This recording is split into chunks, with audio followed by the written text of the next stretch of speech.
Olá, meus queridos irmãos, queridas irmãs, que prazer estar aqui com vocês, meus amigos e minhas amigas, para mais um espaço de estudo semanal da lição da Escola Sabatina. Eu sou o pastor Hélio Carnassali, que prazer podermos estar juntos aqui neste espaço preparado pela Safeliz para este encontro semanal. Olha, chegamos à lição do número 13, como passou rápido este primeiro trimestre de 2025. Chegamos à lição do número 13, que tem como título O amor é o cumprimento da lei.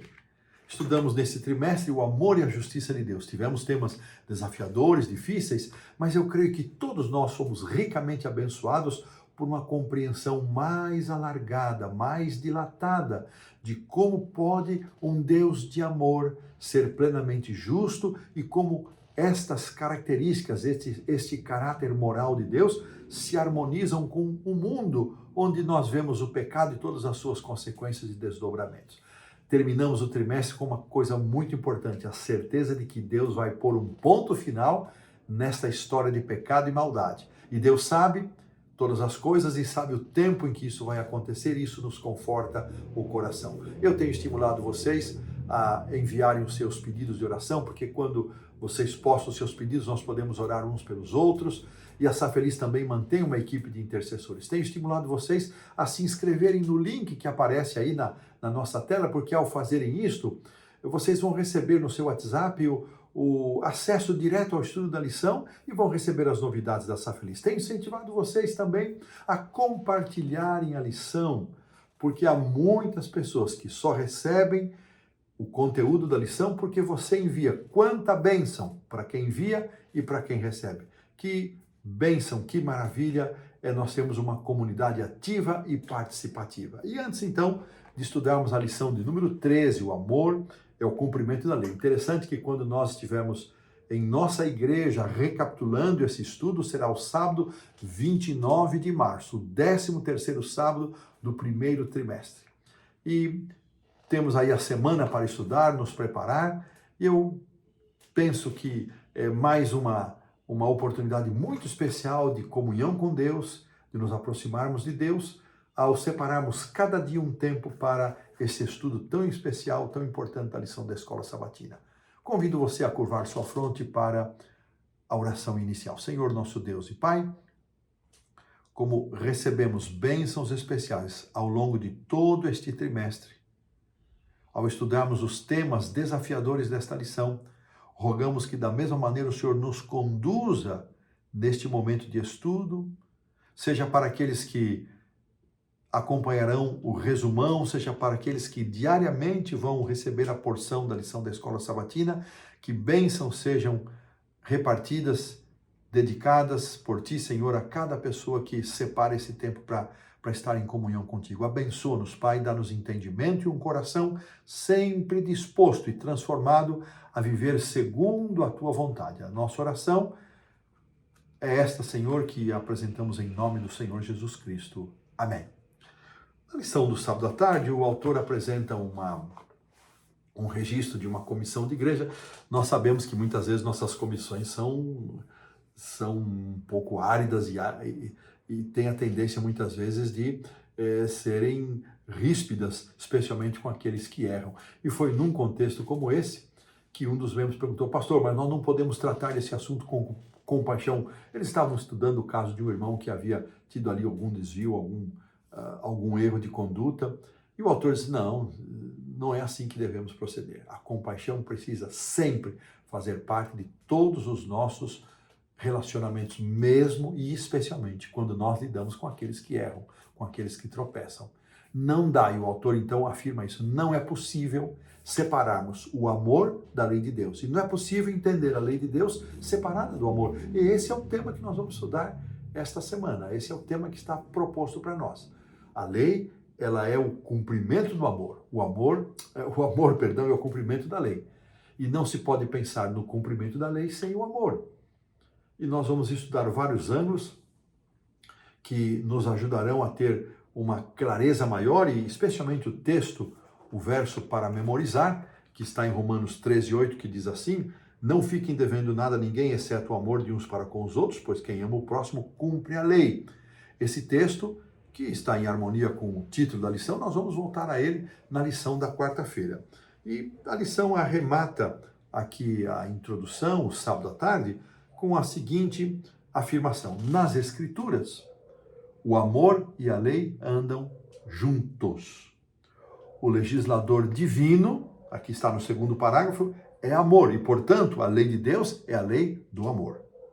Como disse Ellen White, a lei de Deus é a transcrição do seu caráter. Se Deus é amor, a transcrição do seu caráter se revela na sua lei, que é amor. E é isso que nós vamos estudar nessa semana. Espero que Deus nos abençoe e nos conduza. E desta maneira, colocamos um ponto final na lição do sábado à tarde.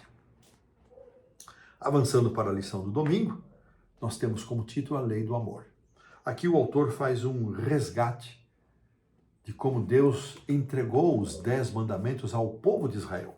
Eu acho muito interessante que nós lembremos, antes de irmos para o Êxodo 20, que nós recordemos que Moisés subiu a Deus no monte, isso está em Gênesis 19, verso 3, é a primeira vez que a Bíblia diz que Moisés subiu ao monte, e Deus o chamou, e Deus deixou um recado que Moisés deveria entregar para o povo. E esse recado dizia o seguinte: assim falarás à casa de Jacó, verso 3, tendes visto o que fiz aos egípcios, verso 4, como vos levei sobre asas de águia e vos cheguei a mim. Verso 5, agora, pois, se diligentemente ouvirdes a minha voz e guardardes a minha aliança, então sereis a minha propriedade peculiar dentre todos os povos, porque toda a terra é minha. E o verso 6, vós me sereis reino de sacerdotes e nação santa. São estas as palavras que falarás aos filhos de Israel. Veja que Deus dá a Moisés uma mensagem para ser entregue ao povo de Israel. E nesta mensagem, Deus destaca a expressão eu levei vocês sobre asas.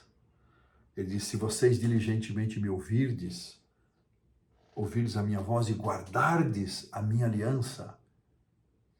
Então, aqui nós vemos elementos relacionais. Antes de Deus pronunciar os 10 mandamentos, Deus está estabelecendo uma aliança relacional com o seu povo. Deus queria relacionar-se com o seu povo, Deus queria que aquele povo fosse o seu povo, e Ele queria ser o Deus para esse povo, para que por meio desse povo o conhecimento de Deus fosse levado para toda a terra. E o povo respondeu, verso 8, a uma só voz: tudo que o Senhor falou, nós faremos. Nós conhecemos a história, sabemos que não foi bem assim, mas naquele momento foi assim. E o Êxodo 20, não sei se você está em condições de poder abrir a Bíblia, muita gente ouve a lição em situações que não é possível estar com lição e Bíblia, mas se você estiver, abra sua Bíblia ali no Êxodo 20, faça uma leitura dos versos 1 a 17, e eu destaco antes dos 10 mandamentos, que vai a partir do verso 3, que Deus, agora o próprio Deus fala ao povo.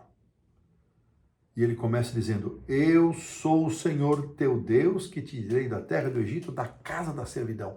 Olha o contexto em que os 10 mandamentos estão sendo dados. Deus se apresenta como Deus Salvador, o Deus libertador. Interessante, irmãos, que a libertação do povo de Israel do Egito é uma ilustração, é um tipo da libertação do pecado. A entrada do povo de Israel na terra prometida é um tipo, é uma ilustração da chegada do povo de Deus de todos os tempos na eternidade, livres da opressão do Egito. Então Deus se apresenta como Deus que os libertou, o Deus da salvação deles, o Deus da libertação. E isso é muito importante, irmãos, é fundamental nós temos essa compreensão. Nós servimos a um Deus que nos libertou da servidão do Egito, da servidão do pecado. Sem esta libertação, nós não teríamos como exercer o nosso livre-arbítrio e escolher servir a Deus ou não. Estávamos como escravos do pecado, já mencionei isso mais do que uma vez nas lições desse trimestre.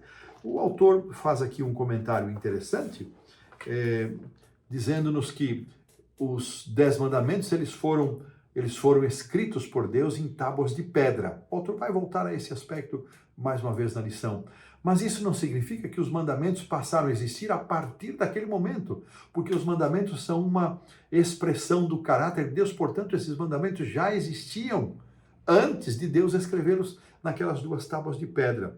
Eles foram escritas, esses preceitos foram escritos em tábuas de pedra que representam o amor eterno de Deus, representam o seu caráter.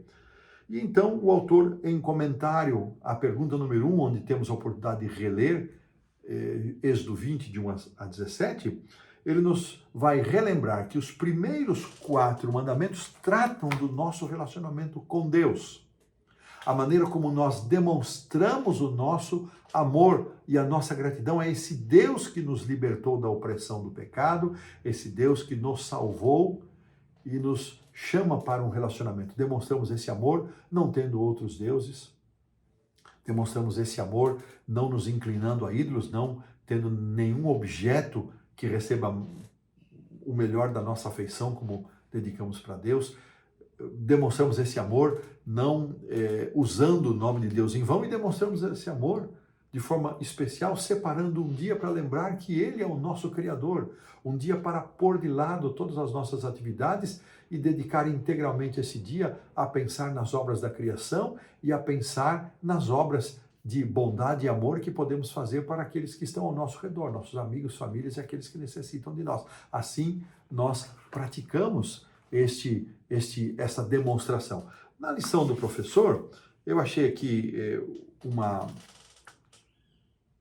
forma de elucidar o assunto bastante interessante, além daquela que se encontra na lição, e o autor diz o seguinte: na verdade, os primeiros 4 mandamentos explicam mais diretamente o que envolve amar a Deus. Olha que interessante, o que envolve amar a Deus? Enquanto os outros 6 mandamentos revelam mais especificamente como amar os outros. Na introdução dos 10 mandamentos, como um todo, Deus se identifica como o Deus Salvador, o Deus que libertou Israel. Assim, com essa perspectiva mais ampla, nós precisamos compreender as formas específicas para as quais nós somos chamados para demonstrar o nosso amor a Deus e o amor ao próximo. Então, ele começa comentando: o 5º mandamento conecta o nosso amor aos pais, o amor à família. Amar o outro, em última análise, é também amar a Deus. Ninguém pode amar o próximo se ele não esteja em uma relação de amor com Deus. E não há como deixar de amar o próximo se nós amamos a Deus, como diz o verso para memorizar. Essa relação envolve necessariamente a valorização da vida, não matar. Envolve a pureza sexual e a valorização do casamento, não cometer adultério. Envolve também o respeito àquilo que pertence aos outros, não furtar. Promove a verdade sobre o meu próximo, e não vamos dizer falsos testemunhos, mentiras, falsidades, e desenvolve desejos moldados por um espírito de contentamento, de gratidão a Deus, nos afastando de qualquer cobiça. Olha que interessante essa análise, reforçando que esse conjunto de 10 mandamentos, divididos em 2 partes, eles cumprem aquilo que Jesus já havia mencionado. Estudamos isso recentemente. O maior mandamento, amar a Deus sobre todas as coisas, e outro igualmente a este, amar ao próximo como a nós mesmos, baseados em Deuteronômio 6, verso 5, e Levítico 19, verso 18. O amor de Deus, terminando a lição do domingo, é a base de sua lei. O amor e a lei de Deus são inseparáveis. E esse é o conceito que o autor pretende reafirmar, desenvolver e confirmar para nós nos dias que se seguem ao estudarmos a lição. E desta maneira, pomos aqui um ponto final na lição do domingo. Avançando para a lição da segunda-feira, o autor escolhe aqui um texto, o título extraído de um texto de Paulo: a lei é santa, justa e boa. Esse texto, essa frase, nós vamos encontrar em Romanos capítulo 7. E antes de chegarmos aqui nesse capítulo, o autor faz aqui uma reflexão. O amor é o fundamento da lei, como terminamos na lição de domingo. Quando Deus promove a sua lei, ele está promovendo o amor. E quando Deus promove o amor, ele também promove a sua lei. Por isso Jesus morreu para salvar os pecadores. Para exaltar a lei, ela não poderia ser abolida, a transcrição do seu caráter. ao mesmo tempo é a demonstração da sua graça. Com isso, desta maneira, unicamente assim, sem abolir a sua lei, mas demonstrando amor e graça, o Senhor poderia ao mesmo tempo ser justo e justificador daqueles que creem, como vimos em Romanos, capítulo 3, versos 25 e 26, estudados na lição número 11. Que expressão extraordinária de amor. Então, aqui o verso de Romanos, deixa eu encontrar aqui na Bíblia, rapidamente, para não tomarmos tempo. Vamos encontrar, primeiramente, Romanos 6, de 1 a 3, as expressões desse início de capítulo, mas eu quero relembrar com vocês o verso 7, o verso 12 do capítulo 7, que diz assim: por conseguinte, a lei é santa, e o mandamento santo, justo e bom. Irmãos, olha que interessante. Esta lição indicando que a lei é boa, o mandamento é santo, a lei é santa e o mandamento santo, justo e bom, ela nos traz aqui a compreensão de que a lei de Deus não tem nenhuma ligação com o pecado. Mas, entre outras coisas, o pecado e a nossa pecaminosidade são expostos de maneira mais visível para nós por meio da lei. É por isso que a lei é santa, mandamento santo, justo e bom. Ela nos revela, irmãos, a nossa necessidade de salvação. A lei não pode nos salvar, mas ela nos revela a necessidade de salvação. E aqui é onde muitas vezes os adventistas são criticados e julgados como sendo legalistas. Legalista é aquele que acredita que a sua salvação depende da sua obediência à lei. Nós não ensinamos isso, nós não somos legalistas. Nós afirmamos clara e sonoramente que a salvação é unicamente pela graça de nosso Senhor Jesus Cristo. Nós somos salvos absoluta e unicamente pela graça de Cristo, pelo sangue derramado de Cristo na cruz do Calvário. Não há outra base, não há outra fonte de salvação. E este sacrifício é um sacrifício vicário, é um sacrifício de substituição, é um sacrifício completo. Ele é aplicado a nós pelo ministério do Espírito Santo e nos é oferecido para recebermos esta salvação sem nenhuma participação, sem nenhuma cooperação nossa, a não ser aceitarmos, recebermos esta graça e pela bênção de Deus vivermos segundo a sua palavra, porque recebemos esta bênção não para alcançá-la. Assim, Romanos 3,31, nos é dito claramente: portanto, não anulamos a lei por meio da fé, porque cremos desta maneira, cremos em Cristo, no seu sacrifício, na sua salvação, pleno, satisfatório, vicário, substitutivo, satisfatoriamente total. Isso não anula a lei de Deus. Cristo não veio para abolir a lei. Ele mesmo disse isso, mas ele veio para cumprir no sentido de reafirmá-la, cumprir no sentido de viver uma vida aqui em harmonia com seus preceitos, não para abolir, eu cumpri, agora já não é necessário mais isso. Não, ele é nosso exemplo, ele é nosso modelo. A lei representa a santidade de Deus, o seu caráter perfeito de amor, justiça e bondade e verdade, e jamais poderia ser anulada, passada. Mas é importante que nós tenhamos claro que o próprio Senhor, que escreveu os 10 mandamentos em tábuas de pedra, revela desta maneira, isso testemunha o caráter imutável de Deus. Olha que simbolismo lindo, que pensamento lindo isso aqui. Nos aponta para este caráter imutável de Deus, o seu governo moral, porém fundamentado no amor. E este é um dos temas que nós mais estudamos durante este trimestre. Assim, irmãos, quando reafirmamos a santidade da lei, que o mandamento é santo, justo e bom, nós precisamos entender o que estamos dizendo e precisamos compreender que eles revelam o caráter de Deus, mas não exercem função de salvação exercida unicamente pela pessoa maravilhosa do Senhor Jesus Cristo. Desta maneira, pomos um ponto final na lição da segunda-feira. Avançamos para a terça. Um ponto mais, a compreensão de como opera a lei e a graça. Eu quero começar a lição trazendo para nós aqui o texto do profeta Jeremias. Eu achei, esse texto é um dos meus textos que eu mais aprecio na palavra de Deus. É um texto que nós tantas vezes utilizamos. Eu vou pedir, inclusive, que a produção coloque aqui o verso o verso 33. Jeremias 31, 33. Produção, por favor, coloque os caracteres. Porque esta é a aliança que firmarei com a casa de Israel depois daqueles dias, diz o Senhor.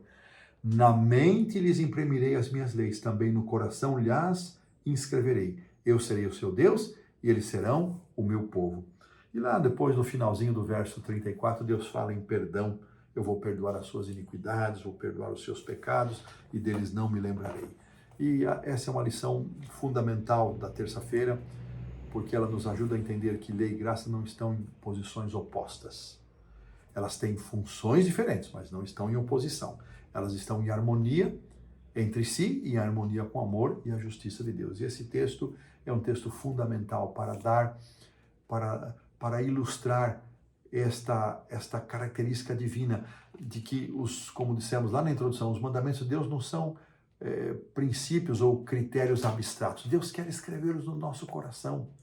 Ou seja, Deus quer transformar o nosso coração, transformar a nossa vida, tirar daqui o coração de pedra, pôr um coração sensível, chamado na Bíblia um coração de carne, onde Deus quer escrever, não nas tábuas de pedra, mas apenas representando a eternidade do caráter de Deus, seu caráter moral, mas Deus quer escrever, ou seja, isso tem a ver com a transformação da nossa vida, transformação interior. Os mandamentos não são apenas uma conformação externa, eu viver de forma externa. Por isso que Jesus disse que, ilustrando o 7º mandamento sobre adultério, ouvi isso que foi dito aos antigos, não adulterarás, mas eu digo que quem olhar de forma inadequada, de forma cobiçosa para uma mulher, ele já adulterou. Ou seja, Deus quer transformar a nossa mente, o nosso coração, para que nós possamos viver estes princípios, compreendê-los e amá-los como sendo, entendendo e aceitando como a expressão da proteção e do amor de Deus para a nossa vida. Se os 10 mandamentos, como já mencionamos 2 vezes, e aqui a terceira vez, escritos em tábuas de pedra, segundo Êxodo 31, 18, é um fato que aponta para a eternidade do caráter e da lei de Deus, a lei também deveria estar escrita no coração do povo. O ideal e o desejo do Senhor é que a lei de amor não seja apenas externa, como mencionei, mas interna, ligada ao nosso próprio caráter. E aqui o autor vem dar ênfase àquilo que nós mencionamos um pouco já na lição da segunda-feira. Não podemos ser salvos pela obediência à lei. Pelo contrário, é pela graça que somos salvos. Esta é a posição da Igreja Adventista do 7º dia, e quem que diga diferente está faltando com a verdade. Somos salvos por meio da graça, pela graça por meio da fé, Efésios 2:8, não de uma outra forma. Isso é um dom de Deus, o apóstolo ainda afirma. Não guardamos a lei para sermos salvos. Isso tem que ficar claro. Mas porque já recebemos a salvação. Não guardamos a lei para sermos amados por Deus, porque Ele já nos amou quando éramos ainda pecadores. E ainda queremos seguir amando a Deus. E ele termina aqui dando quatro funções da lei muito interessantes. Ao mesmo tempo, ele diz, a lei revela o pecado. E cita aqui os textos. Tiago 1, 22 a 25. 2. Mostra, aponta para a necessidade de um redentor. Gálatas 3, 22 a 24. 3. Orienta a nossa maneira de viver. E 4. Revela o caráter de amor de Deus. Que compreensão linda sobre a lei de Deus, esses 4 aspectos que eu vou repetir. Revela o pecado, mostra a necessidade de um redentor, orienta a nossa maneira de viver e revela o caráter de Deus, e está em perfeita harmonia com a graça de nosso Senhor Jesus Cristo. Elas não são excludentes, mas elas se completam, operam juntas e estão entrelaçadas com o amor e a justiça de nosso Senhor Jesus Cristo, de nosso Deus e Pai. E desta maneira, pomos um ponto final na lição da terça-feira. Avançando para a quarta, o autor vai retomar então o verso para memorizar, que encontramos ali em Romanos 13, deixa eu localizar aqui na carta de Paulo aos Romanos, capítulo 13, é um capítulo interessante. Eu que atuei por muitos anos como diretor de liberdade religiosa para a divisão sul-americana, esse é um texto importantíssimo. Ele estabelece a forma como nós vemos o nosso relacionamento com as autoridades, e é interessante que quando Paulo termina esse tópico do relacionamento com as autoridades, ele então traz aqui esse texto que apareceu ali no verso para memorizar, e ele, encontrei aqui na parte do professor, especialmente do verso 8, deixa eu localizar aqui, uma paráfrase deste texto, e diz assim, do que se refere que a ninguém fiqueis devendo coisa alguma, exceto o amor com que vos deveis amar uns aos outros. Olha que paráfrase interessante. O cristão não deve permitir que nenhuma dívida permaneça pendente, exceto aquela que nunca poderá ser saldada, a dívida de amar uns aos outros. A obrigação de amor não possui limites. Olha que interessante, fiquei pensando nisso. Às vezes nós fazemos algum ato de beneficência, algum ato de bondade, e pensando assim, bom, poxa, por esse tempo aqui, por essa semana, por esse momento, eu cumpri minha obrigação. É uma forma bem egoísta de nós pensarmos assim, né? Mas aqui, com esta paráfrase de Romanos 13:8, o autor Robert Mouse, autor de uma carta aos Romanos, não há tradução para o português desse livro, do New American Commentary, ele menciona a obrigação de amar não possui limites. Não tem eu já cumpri minha obrigação. Isso é constante. E essa lição da quarta-feira, eu fiquei pensando muito sobre esse aspecto. Deus só fazer essa obra de que o profeta Jeremias registrou. Deus tem que transformar nosso coração. Muitas vezes nós vamos à igreja e nós pensamos assim, bom, vou à igreja no sábado, cumpri minha obrigação para com Deus. Irmãos, que obrigação é essa?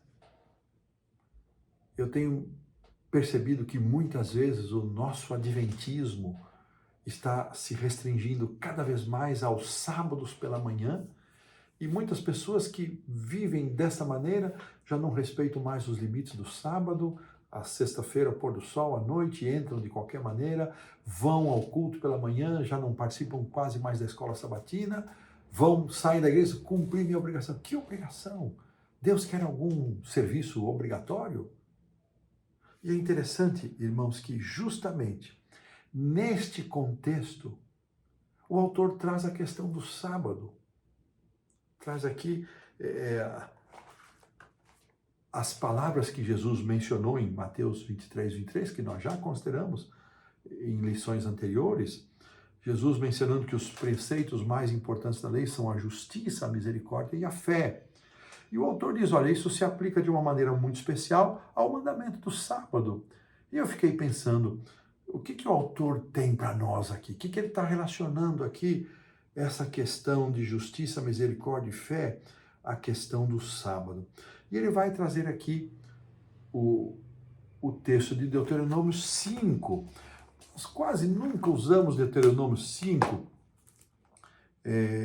que é a repetição dos 10 mandamentos feita por Moisés para o povo, não é? Nós sempre ficamos muito mais em Êxodo 20, de 8 a 11, mas eu quero ler aqui essa transcrição do mandamento do sábado, que aparece em Deuteronômio, e está em 5, deixa eu ver aqui, 5:12 até o 15. E diz assim, guarda o dia de sábado para o santificar, como te ordenou o Senhor teu Deus. 6 dias trabalharás e farás toda a tua obra.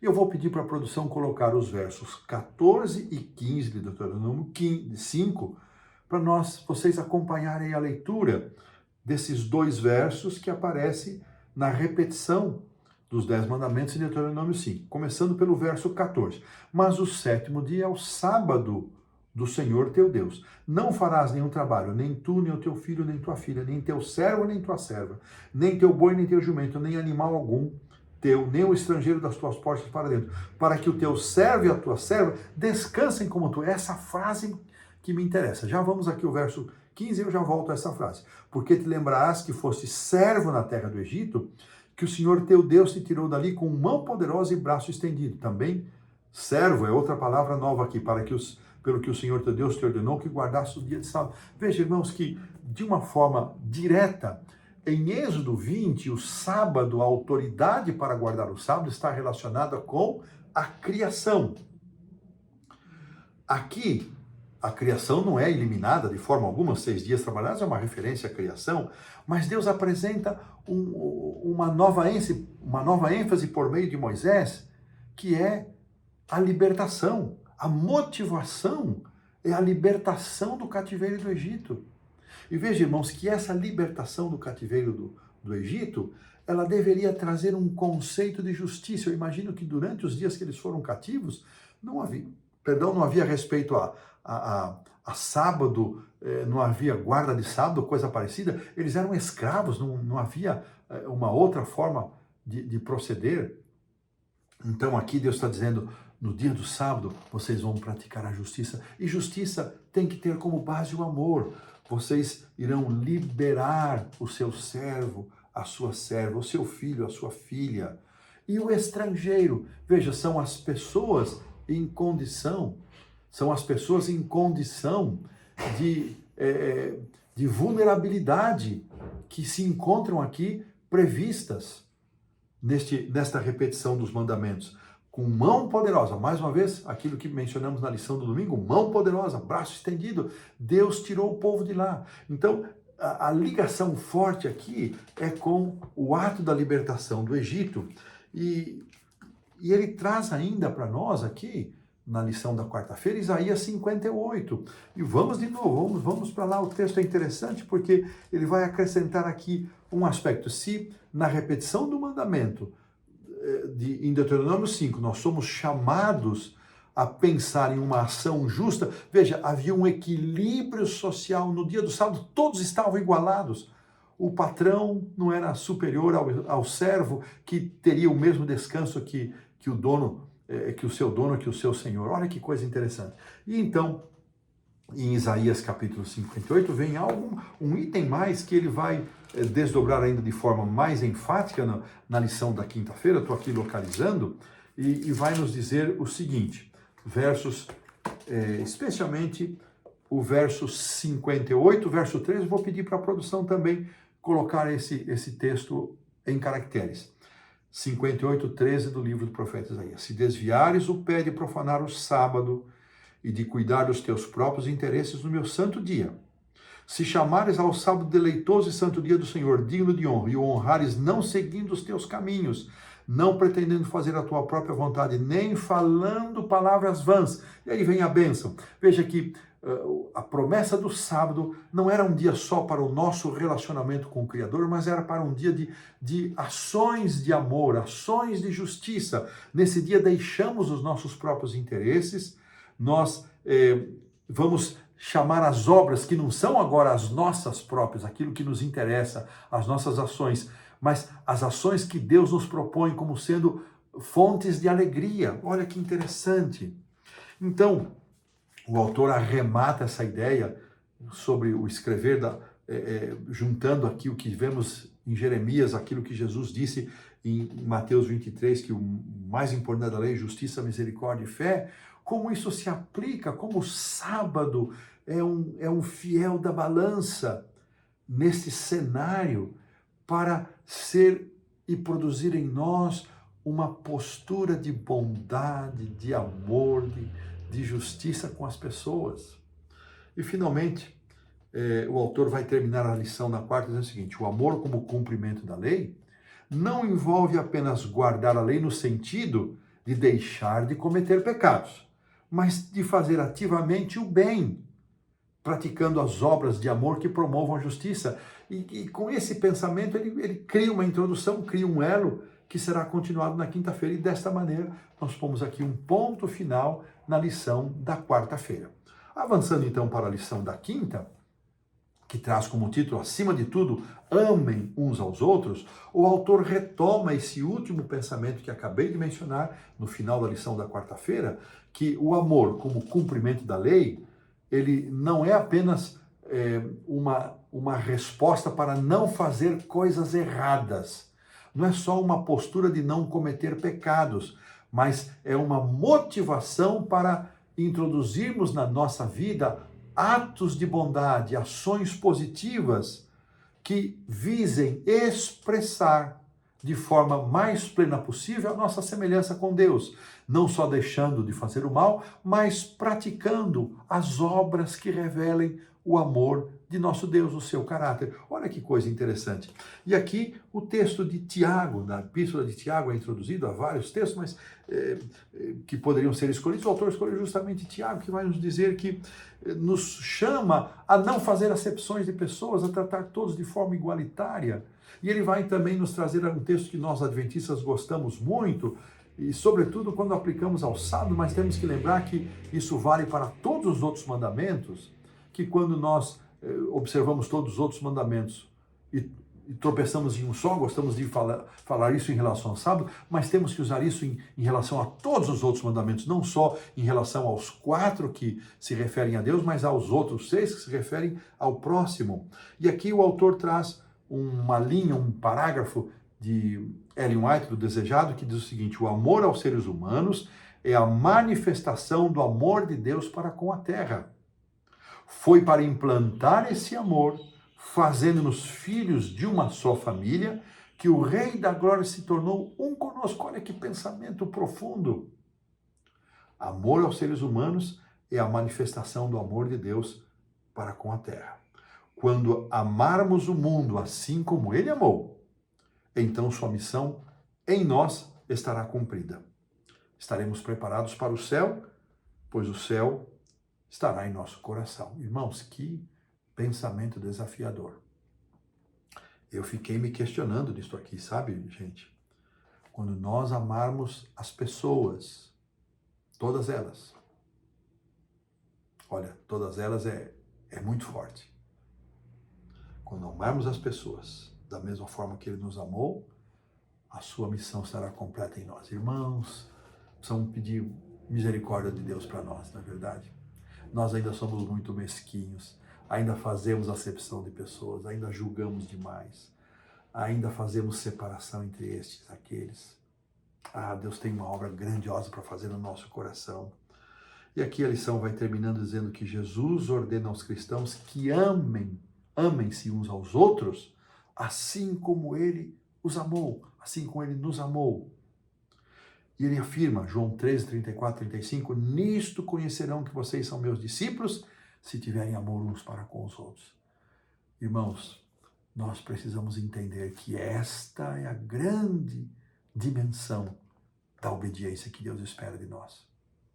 Isso não anula nenhum outro princípio, mas ela se revela de forma muito evidente nesta maneira. E a lição da quinta termina dizendo assim: devemos amar o mundo como Cristo amou. Isso pode nos ajudar a compreender melhor um pouquinho aquele conceito de Mateus 5:48 da perfeição que Jesus nos deixou. Que Deus faça essa obra no meu coração, no seu coração. Que Ele nos prepare, tire, nos livre de preconceitos, de mágoas, de ressentimentos, de qualquer preconceito. Nos prepare para amar incondicionalmente as pessoas, assim como fomos amados por Deus incondicionalmente. Que desafio! Dessa maneira, pomos um ponto final na lição da quinta-feira e avançamos para a sexta-feira, onde teremos 2 parágrafos do Desejado. Eu quero, então, citar aqui 2 linhas do primeiro parágrafo, depois o segundo parágrafo eu vou pedir para a produção colocar os caracteres. Mas, por enquanto, os que servem os outros serão servidos pelo Supremo Pastor. Que palavra linda, não? Na medida em que nós nos entregamos para servir as pessoas, Ellen White afirma que desta mesma maneira o Supremo Pastor nos serve. O grande assunto que atrairá o interesse dos verdadeiros filhos de Deus será salvar as pessoas que estão a ponto de se perder. Irmãos, que desafio para nós, não é? Não podemos viver indiferente àqueles que não conhecem as verdades da palavra de Deus. O desejo de amá-los e salvá-los precisa bater forte em nosso coração. E aí, sim, vou pedir que a produção coloque esse segundo parágrafo, de Desejado, página 515, que diz assim: quando compreendermos que somos colaboradores de Deus, suas promessas não serão proferidas com indiferença. Elas arderão em nosso coração e inflamarão em nossos lábios. Moisés, quando chamado a servir um povo não instruído, indisciplinado e rebelde, recebeu de Deus a promessa: a minha presença irá contigo e eu te darei descanso. Essa promessa pertence a todos aqueles que trabalham como representantes de Cristo em favor de seus aflitos e sofredores. Este é um convite para nós, irmãos, aceitarmos o chamado que Deus nos fez. Não só para pertencermos ao povo de Deus, pertencermos à sua igreja, mas para vivemos uma vida santa, uma vida de obediência e, mais do que isso, uma vida de ativo serviço para aqueles com quem nós nos relacionamos, que ainda não conhecem as novas da salvação. Esse é um chamado que Deus faz e repete, e repete, e repete continuamente. Nas perguntas para reflexão, eu quero destacar a quarta pergunta, que diz o seguinte: que medidas você e a sua igreja podem tomar para refletir o interesse de Deus pelo amor e pela justiça? Lembrando que a forma como nós nos conduzimos é a forma mais evidente para revelar o amor e a justiça de Deus. O que nós estamos fazendo como indivíduos e como igreja?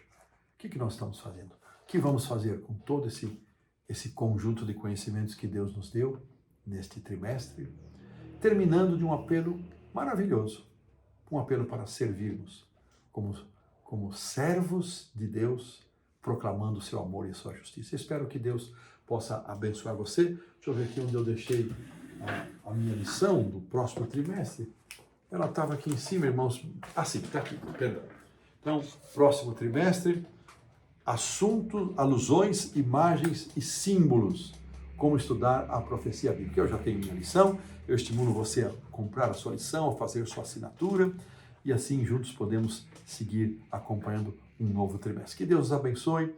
Espero que você tenha uma semana maravilhosa, ou esteja tendo uma semana maravilhosa, e espero que ao estarmos em nossas classes e juntos recapitularmos essa lição, este grande amor de Deus cale fundo em nosso coração. É meu desejo e oração por todos. Vamos orar. Senhor, nosso Deus e Pai, graças te damos por mais um trimestre que o Senhor nos abençoou, porque a tua bondade e misericórdia se manifestaram ao estudarmos aqueles temas mais desafiadores.